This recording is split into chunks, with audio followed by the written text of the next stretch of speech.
Hi hello friends, welcome to my channel. ఇవాళ అయితే tomato పప్పు ఎలా చేయాలో చూపిస్తున్నాను, చూసేయండి. ఫస్ట్గా అయితే కుక్కర్లోకి కందిపప్పు తీసుకొని కొంచెం లైట్గా ఆయిల్ వేసుకొని వేపుకోవాలి. ఎందుకంటే కందిపప్పు వేయించుకుంటేనే చాలా టేస్ట్ వస్తుంది. తర్వాత అదిగో నేను ఆయిల్ యాడ్ చేసుకుంటున్నాను. ఆయిల్ తోటి ఫస్ట్ వేడెక్కిన తర్వాత కందిపప్పు అలా చేసుకుంటే చాలా చాలా టేస్ట్ వస్తుంది. మీరు అలా చేయండి. సరిపడినంత చింతపండు అయితే వేసేస్తున్నాను. టొమాటోలు కూడా పుల్లగా ఉన్నా కూడా కొంచెం చింతపండు అనేది యాడ్ చేయాలి. పచ్చిమిర్చి, ఆనియన్స్ కొంచెం యాడ్ చేసుకున్నాను. ఎప్పుడైనా పప్పు చేసేటప్పుడు గ్రీన్ చిల్లీసే ఎక్కువ టేస్ట్ ఉంటాయి, చిల్లీ పౌడర్ కన్నా కూడా. పసుపు అయితే తగినంతగా నేను యాడ్ చేసుకుంటున్నాను. చిల్లీ పౌడర్ కూడా కొంచెం వేసుకోవచ్చండి, ఎక్కువ అవసరం లేదు. గ్రీన్ చిల్లీస్ వేసాను.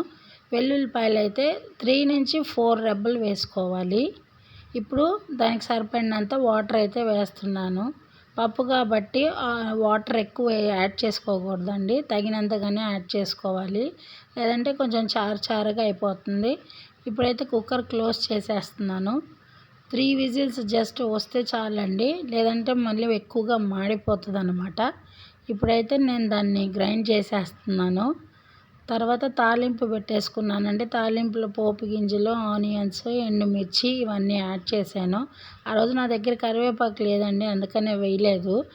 కరివేపాకు కూడా అందంగా కనపడుతుంది కదా. కంపల్సరీ మేమైతే ఇంగువ అయితే యాడ్ చేస్తామండి. పప్పు చారు అయినా ఏ పప్పుల్లోకైనా కూడా ఎక్కువ లిటిల్ బిట్ వేసుకుంటాము. చాలా టేస్ట్ వస్తుంది ఇంగువ ద్వారా. ఇప్పుడైతే పోపుగా కాలిపోయింది కాబట్టి ఇప్పుడు అదిగో పప్పులోకి అయితే యాడ్ చేసేసుకుంటున్నానండి. మీరు సాల్ట్ మాత్రం మీకు సరిపడినంతగా సాల్ట్ ఒకసారి టేస్ట్ చేసుకొని చూడండి. అదిగో చూసారా ఎంత అందంగా కనపడుతుందో పప్పు. మీరు ట్రై చేయండి.